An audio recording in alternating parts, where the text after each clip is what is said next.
ऐसे किया है ना? हाँ, पहले शब्दों के माध्यम से, फिर हाथ के संकेत के माध्यम से, फिर आँख के संकेत के माध्यम से, फिर 4-6 जड़ करके, फिर उससे भी नहीं समझता है तो फिर कुछ तो भी, या तो कोई लकड़ी को औजार बनाती है अथवा हाथों का ही औजार बना करके। आचार्य भगवान एक बहुत अच्छा उदाहरण हमेशा देते थे। पुराने ज़माने में जब चूल्हे में वो रोटी बनाती थी, जब बच्चा नहीं मानता तो जलती हुई लकड़ी को निकाल करके दिखाती थी, सर्वस्वाद करती नहीं थी, मारती नहीं थी। तो वो, और एक आध बार बच्चा हाथ लगा देता था और चिक जाता था तो फिर वो अपने आप दूर होता था। हाँ, तो ऐसे आप अपने बच्चे का पालन पोषण करते हैं, उद्देश्य कैसा रहता है कि किसी तरह वो लाइन पर लग जाए। तो उसी बात को आचार्य भगवान लिख रहे हैं, बात का प्रभाव जब बलहीन होता है, हाथ का प्रयोग तब कार्य करता है, और हाथ का प्रयोग जब बलहीन होता है, हथियार का प्रयोग तब आर्य करता है। हथियार का प्रयोग और दूसरा विशेषण आर्य, यानी एक व्यक्ति आर्य है, आर्य का मतलब समझदार है, सही ज्ञान को रखने वाला है, और वो व्यक्ति हथियार का प्रयोग करता है किस लिए? किसी को सताने के लिए नहीं, पीड़ित करने के लिए नहीं, घात पहुंचाने के लिए नहीं। हथियार का प्रयोग सिर्फ न्याय दिलाने के लिए, हथियार का प्रयोग सिर्फ और सिर्फ सही तरीके से, सही नीति का पालन करते हुए सही रास्ते पर कदम बढ़वाने के लिए। यानी उस आर्य को हथियार उठाना पड़ता है तो धर्म की रक्षा के लिए। जैसे महाभारत में जो प्रसंग हुआ था ना, पहले श्री कृष्ण जी ने 5 गावों की मांग रखी शब्दों के माध्यम से, फिर वह भी नहीं माना तो फिर उसके पश्चात और कदम बढ़ाए गए, फिर उसके पश्चात बाद में शस्त्र उठाए गए सिर्फ धर्म की रक्षा के लिए। तो वो आर्य पुरुष जो होते हैं, जो नीति के अनुसार चलने वाले होते हैं, सही रास्ते पे लगाने के लिए पहले शब्दों का आलम्बन, फिर हाथ आदि का आलम्बन, और अंत में जब कुछ नहीं बचता है तब कहीं जाकर के वह शस्त्र उठाते हैं, हथियार उठाते हैं। तो ऐसे ही उस शिल्पी ने जब हाथों के माध्यम से गांठ को सुलझाने की कोशिश की और वो नहीं सुलझती है तो दांत बोलते हैं इसी को हथियार बनाओ और उस गांठ को खोलो। इसलिए निशंक होकर के दे दो रस्सी इसे स्वामिन, और रस्सी प्रेषित होती दंत पंक्ति तक की। तुरंत शूल का दांत सब दांतों से कह उठा कि हे भ्रात, इस गांठ में संधि स्थान की गवेषणा तुम नहीं कर सकते, और दाहिनी ओर का निचला शूल गांठों का निरीक्षण करता है। चारों ओर से सर्वांगीण और अविलंब उस संधि की गहराई में स्वयं को अवगाहित करता है। दाहिनी ओर के उपरिल शूल का सहयोग ले दोनों शूलों के चूल परस्पर मिल जाते हैं और उन शूलों के सबल मूल परस्पर बल पाते हैं। समझ में आया? पेज नंबर 61 समझ में आया कि नहीं? थोड़ा सा कठिन लगा होगा। शूल का दांत मीन्स जब आप गन्ना खाते हो जो पॉइंटेड रहता है ना, हाँ, जिससे आप तोड़ते हो। शूल मीन्स जो नुकीला दांत होता है। सबके दंत पंक्तियों में ऊपर 2 दांत शूल के होते हैं और नीचे 2 दांत शूल के होते हैं।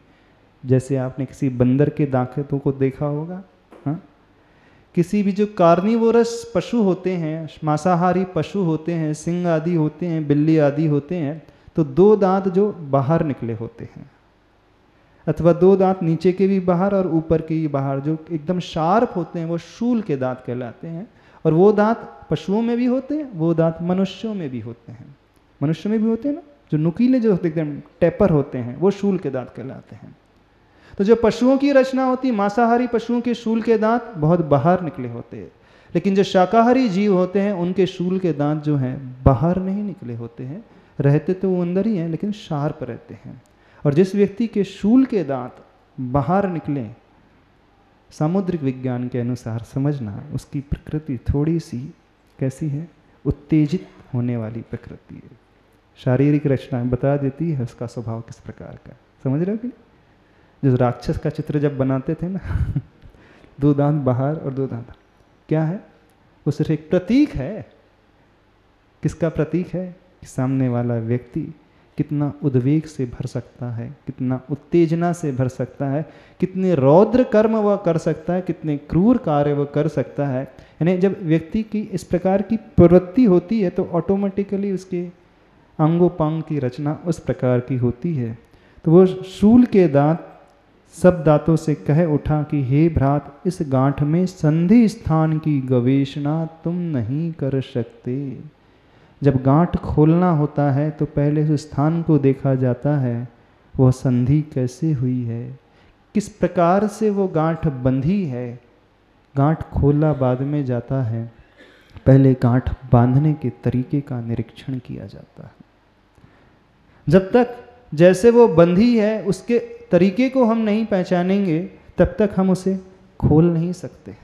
और खोलने की कोशिश करता है व्यक्ति, खींचने की कोशिश करता है, तो खुलने की बजाय वो और टाइट हो जाती है कि नहीं? समझ रहे हो?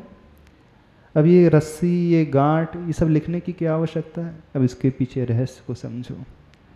आप गांठ कैसे बांधते हो, किससे बांधते हो और कैसे खोलते हो, क्यों नहीं खोल पाते? समझ रहे? आपकी गांठ कैसे बंधी है? वो विवाह वाली गांठ नहीं बोल रहे हैं, पल्ले वाली गांठ नहीं बोल रहे हैं, शादी वाली, वो तो बहुत ऊपरी। वो गांठ इतनी हल्की क्यों बांधी जाती, कभी सोचा आपने? एकदम टाइट क्यों नहीं बांधी जाती खींच करके? जब हस्बैंड वाइफ, जो वर वधू की गांठ होती है, गांठ बनती ना?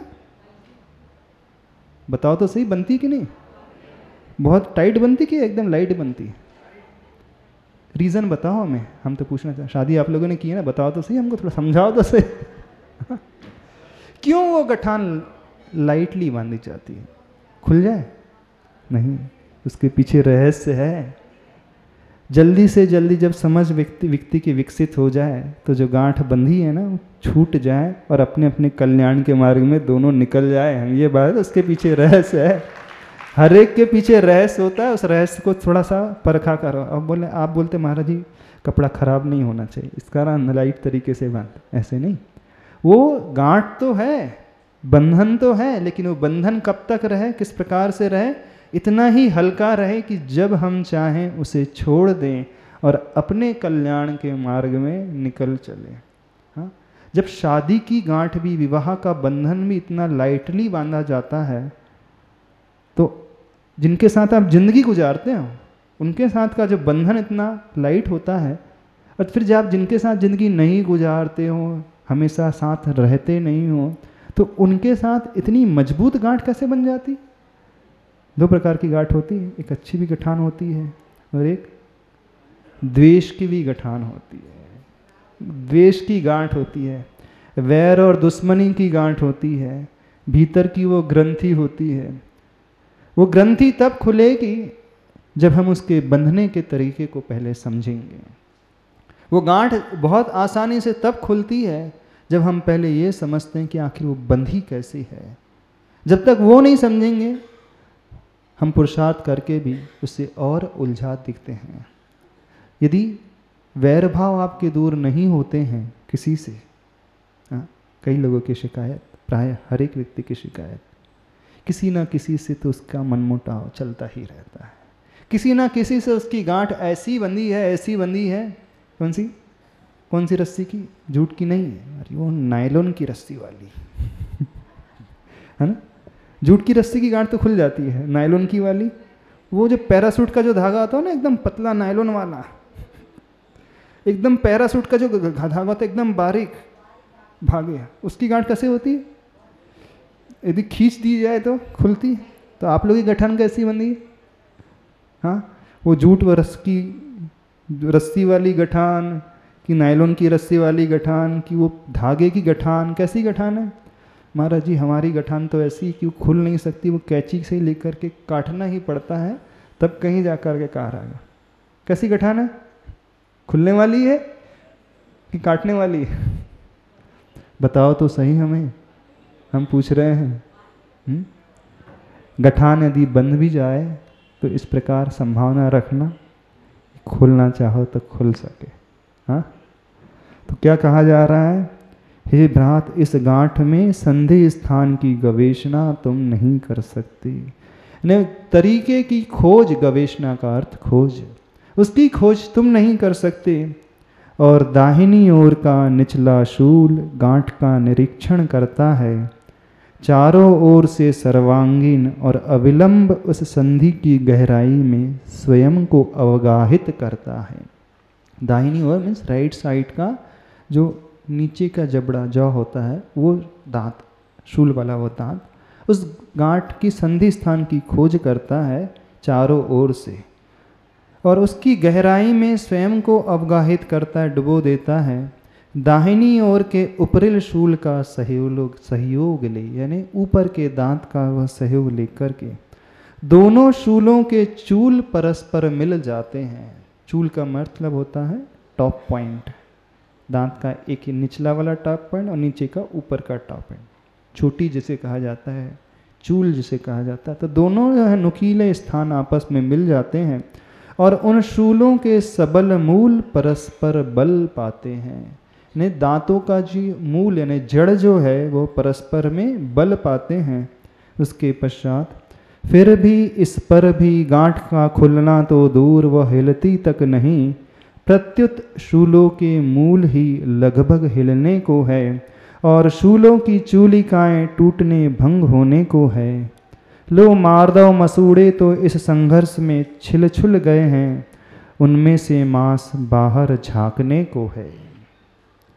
परिस्थिति कैसी हो गई है, गठान खुल तो रही नहीं है, दांत की जड़ भी और हिलने लगी, और वही नहीं हिल रही है, जो मसूड़े हैं वो भी छिल गए हैं, उसमें से भी मांस बाहर आ रहा है, खून सा आने लगा है, लेकिन गांठ है कि खुलने का लगता है अनंतानुबंदी जैसी गांठ है ना। अनंतानुबंदी वाली कसाय वाली जो गांठ होती है ना, वो जो अनंत काल तक चलने वाली होती है, वह कट करके ही अलग होती है, खुल करके तो अलग होती नहीं है। सिर कटा सकते हैं लेकिन सिर झुकाने वाली बात नहीं है ना। वो सिर्फ कटती ही है, खुलती ही नहीं है, ऐसी मजबूत गांठ लगता है। तो उसी स्थिति में जो है दांत की जड़ें भी हिल रही हैं, मांस भी बाहर आ रहा है, और शायद आप लोग के साथ भी ऐसे ही होता है, जिसके साथ दुश्मनी होती है, खून ना खून हो जाए, केस पे केस चले, कोर्ट की तारीख मिलते चले जाएं, प्रॉपर्टी 10 लाख की है और वकील के 15 लाख लग गए और ज़मीन कितनी है, 6 इंची बाय 10 फीट, बस इतनी सी गली की ज़मीन है और कितनी है, अथवा 1 फीट की चौड़ाई और 10 फीट की लंबाई, बस उसी में। और वैर किससे है, तो एक का बड़े भाई का छोटे से, है ना। दांत की जड़ें हिल रही हैं, मांस बाहर आ रहा है, खून टपक रहा है, और पैसे पे पैसे, तारीख पे तारीख मिलते चली जा रही हैं और वकील को चुकाए जा रहे हों। हाँ, हम तो सब कुछ वो तो बर्बाद कर सकते हैं लेकिन झुक नहीं सकते हैं। गलत तो नहीं है, क्या करें, अनंतानुबंदी की गठान जो है ऐसे थोड़ी खुलती है। घटती इस घटना को देखकर रसना भी उत्तेजित हो बोल उठी कि ओरी रस्सी मेरी और तेरी नाम राशि एक ही है, परंतु आज तू रस्सी नहीं है। निरी नीरस लग रही है, सीधी सादी थी अब तक, दादी दीदी सी मानी जाती थी, उदारा अनुदरा सी अब सरला नहीं रही तू, घनी घटीली बनी है और घनी हटीली बनी है। इस दृश्य को देख करके अब रसना, रसना का मतलब जिह्वा, जीव, रस्सी को देख करके वो रसना बोल उठी है। कैसे बोल रही है, उत्तेजित होकर के बोल उठी है। अब घर के दादाजी बोल पड़े हैं उत्तेजित होकर के, 2 बेटे की परिस्थिति को देख करके। हाँ, अब उनको उत्तेजना आ रही है। एक नाम राशि के हो लेकिन सुलझने को तैयार नहीं हो रहे तुम। और ही रस्सी मेरी और तेरी नाम राशि एक ही है। नाम राशि मतलब रस्सी की शुरुआत भी र से होती है और रसना की शुरुआत र से होती है। एक इतनी कड़ी है और एक इतनी मुलायम है। हाँ, रसना कितनी मुलायम होती है, पूरे शरीर में एक ऐसा स्थान है जहाँ हड्डी नहीं होती है, बाकी ऊपर से लेकर सब जगह नीचे तक हड्डी होती है। हाँ? सिर्फ जिह्वा में कहीं हड्डियां नहीं होती, होती कहीं हड्डियां नहीं होती। और जिह्वा शुरू से अंत तक रहती है। जिह्वा से मुलायम कुछ नहीं होता और जिह्वा से कठोर भी कुछ नहीं होता, है कि नहीं? जिह्वा से मुलायम कुछ नहीं होता है और जिह्वा से जब शब्द इस प्रकार के निकलते हैं तो उससे कठोर भी कुछ नहीं होता, है ना? होता है, होता है कि नहीं कठोर? कई बार उससे कठोर भी कुछ नहीं होता है। एक बहुत अच्छी चीज़ है, जिह्वा में जो चोट लगती है सबसे पहले ठीक होती है, लेकिन जिह्वा से जो चोट लगती है वो भवों तक ठीक नहीं होती। क्यों ठीक होती है? क्योंकि जिह्वा के पास ऐसी मेडिसिनल प्रॉपर्टीज़ होती हैं, यानी हर एक व्यक्ति के सलाइवा में, उस थूक में इतने सारे गुणधर्म होते हैं, वो उस घाव को सबसे पहले ठीक कर देती। यदि आपने देखा होगा किसी पशु को, गाय को देखा होगा, जब उनके शरीर में अंगों पांव में कोई घाव हो जाते हैं, क्या करते हैं? किसी डॉक्टर के पास नहीं जाते, वो सिर्फ जिह्वा से चाटते हैं। यानी जिह्वा में इतनी सारी दवाई है, उस लार में इतनी सारी दवाई भरी रहती है, वो एंटीबायोटिक का काम करती है। और वो ही लार वो उन कीटाणुओं को नष्ट करने में काम आती है। और जब उसकी पोटेंसी और ज़्यादा बढ़ जाती है तो वही लार जो है जहर का भी रूप ले लेती है, हैं? जो सर्प की लार ही है, ग्रंथि में से आने वाली वही है। हर एक लार में, हर एक व्यक्ति की लार में, सलाइवा में इस प्रकार की मेडिसिनल प्रॉपर्टी होती है जो कीटाणुओं को नष्ट कर देती है।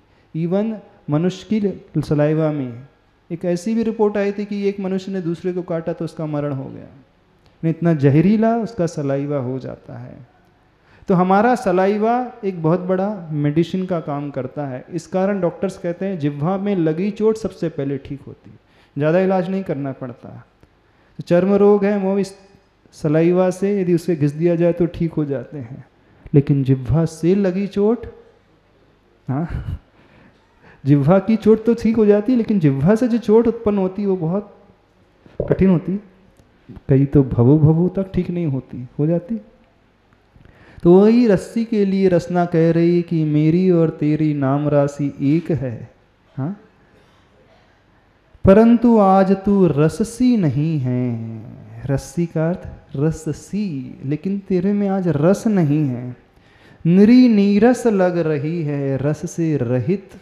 नीरस, नीरस भोजन होता है ना, सटरस से रहित जो भोजन जिसमें नमक नहीं, मीठा नहीं, तेल घी आदि नहीं, तो वो निरी नीरस सी लग रही है। सीधी साधी थी अब तक, दादी दीदी सी मानी जाती थी।